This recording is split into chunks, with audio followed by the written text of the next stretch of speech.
So ito na mga karit, nakatapos na tayo. Ito na po yung chamber natin. So ganun lang ka simpleng sukatin. Medyo matagal pong magputol kasi tatlong putol po ito eh.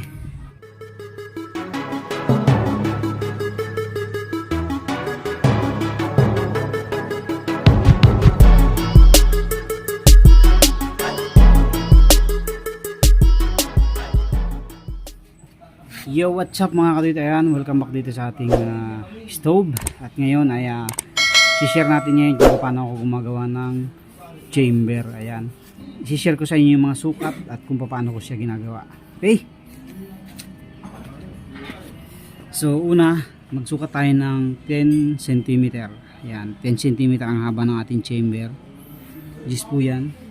So kung wala kayong caliper, gamit kayo ng karton o namang matigas na pwede nyong pangpantay para pantay siya. Ayan, iganyan nyo lang, tapos guhit ng lapis o kaya pentel. So ako, meron kasi akong caliper kaya ito yung ginagamit ko. Set ko lang siya ng G's, then guguhit ko lang siya ng ganyan. Ayan. Ayan, pag nakuha ko na yung G's, susukat naman tayo ng para sa cup. 2 cm naman yun mga kaduit, 2 cm. 2 cm guguhit tayo. Ito yung para sa cup. Ayan. Guhit lang natin ng 2 cm.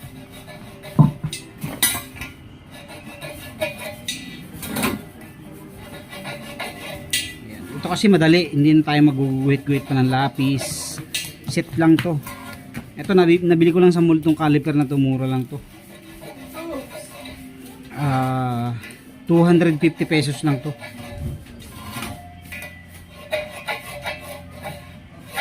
Okay, ngayon nakuha na natin yung sukat na 2 cm. Ayan. Sukat naman tayo ng 1.5 cm para naman yun sa carb. Kasi merong carb yung ating mga chamber na ginagawa para mas maganda ang pressure. Okay. Ayan. 1.5. Guhit ulit tayo.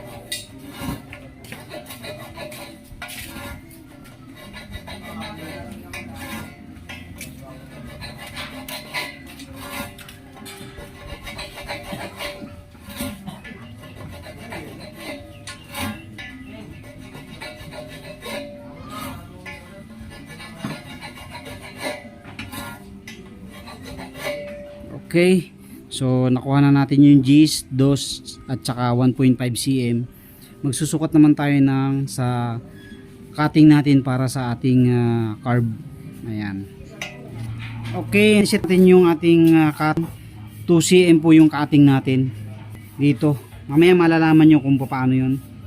Ayan, guhit lang tayo ng 2 cm distance.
Okay, eto na mga kadoy, tapos na tayo.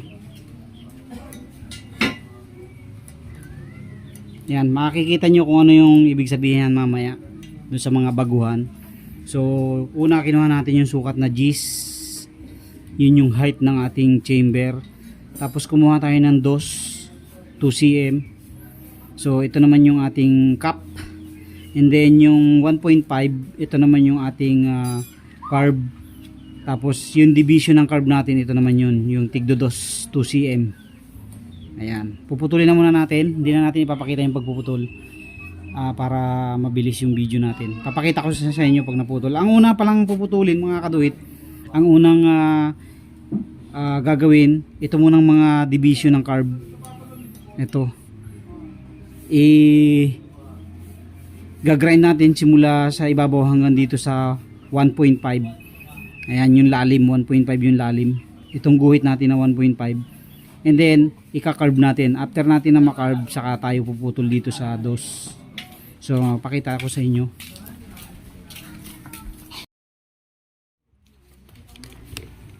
Ito na mga kaduit yung first step natin yan. Sinasabi ko kanina. Dos po yung distance ng ating mga cut hanggang sa sukat po natin na 1.5 cm yan, 1.5 po yan. Tapos ika-carb po muna natin yan. Ayan. Pero bago natin i-carb, cleaning muna natin.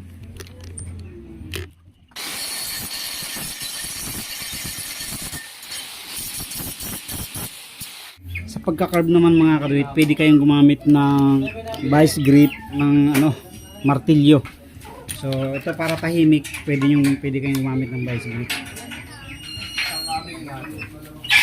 Ayan. Paglapatin nyo lang yung dalawang dulo ng carb natin. Dalawang beses natin to ika-carb. Ayan. Pag naglapat na yung dalawang dulo, yan na yung pinakapunduhan nya. Tapos ikakat ulit natin mamaya yan para sa susunod nating carb. So yan, ito na yung first carb natin mga kaduit. Ayan. Pansinin nyo, may carb na siya. Pero kulang pa siya. Gagawin nating double carb para medyo malalim yung pagka carb nya.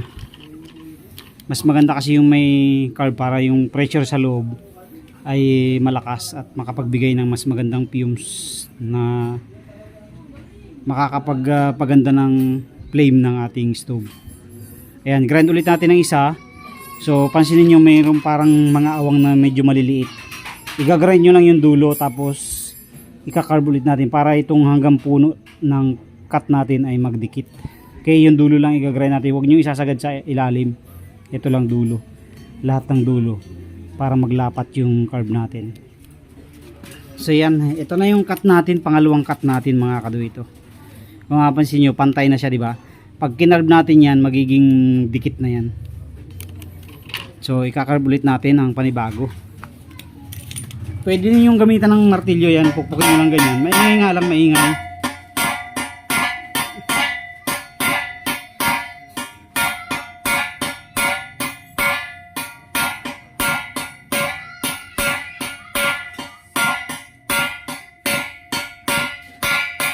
Pag martilyo kasi maingay. Pagka gumamit kayo ng vice grip, pwede rin. Ito walang ingay ito.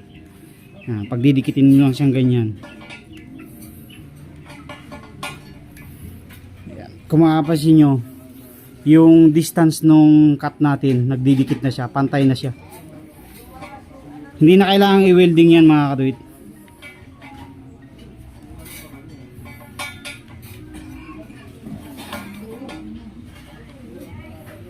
Yan, ganyan lang ang process niyan.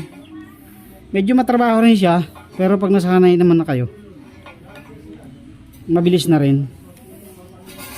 Tiyagaan lang talaga.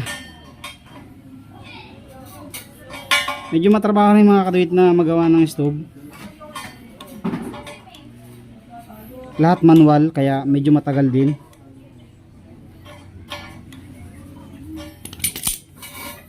So mayroon nga nagsasabi sa akin, minsan, madali lang daw siyang gawin.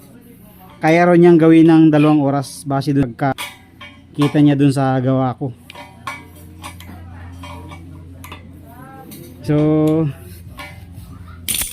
sa akin hindi kaya ng 2 oras ang isang unit.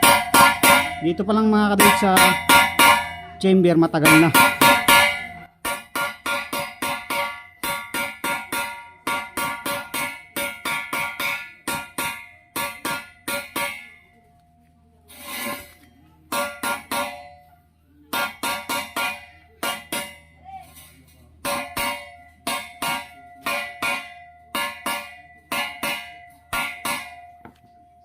Ayan na, perfect na siya mga kaduit.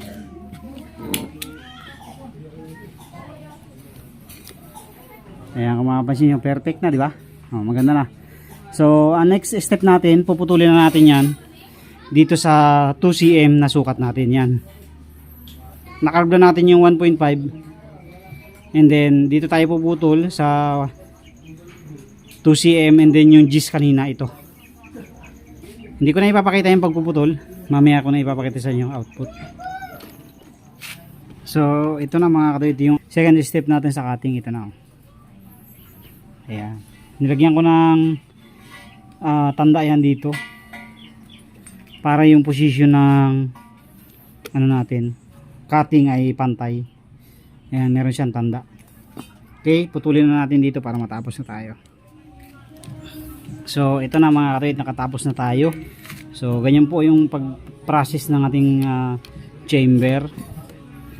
Ayan, ito na po yung chamber natin. So ganun lang ka simpleng sukatin. Medyo matagal pong magputol kasi 3 putol po ito eh. Bali, sukat po natin gis, review po ulit tayo gis, and then 10 cm po yun ha. Sukat po tayo ng 2, tapos 1.5, and then sukat po tayo dito ng 2, yung gatla po natin, yung guhit.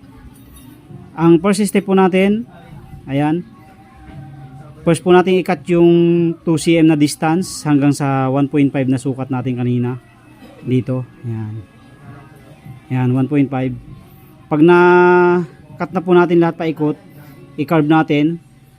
Unang carve natin yung unang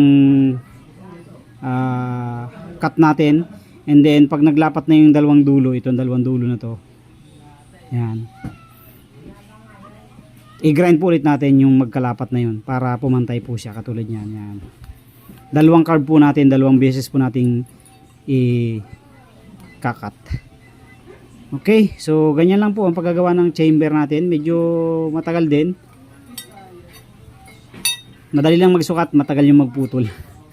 So yan na po ang ating chamber ng ating stove dios oil. Sana po ay mayroon kayong natutunan sa ating video for today. Ang next naman po natin, paano natin siya i-welding. Ayan, yung process naman po ng welding, alignment, para maging pantay po siya. Okay, so yun lang po. Sa next video natin, yun namang process ng welding. Ayan. So ito pong tubo natin ay D4, schedule 40 po ito. Schedule 40. Pwede din po kayong gumamit ng mas makapal, yung mga schedule 60, 80, kaso sobrang hirap na pong putulin nun. Ito po matagal na po ito, hindi na po basta-basta masisira agad to, alagaan nyo lang. Okay, kiklining na lang po natin yan. Thank you very much po. God bless po sa inyong lahat. Chamber.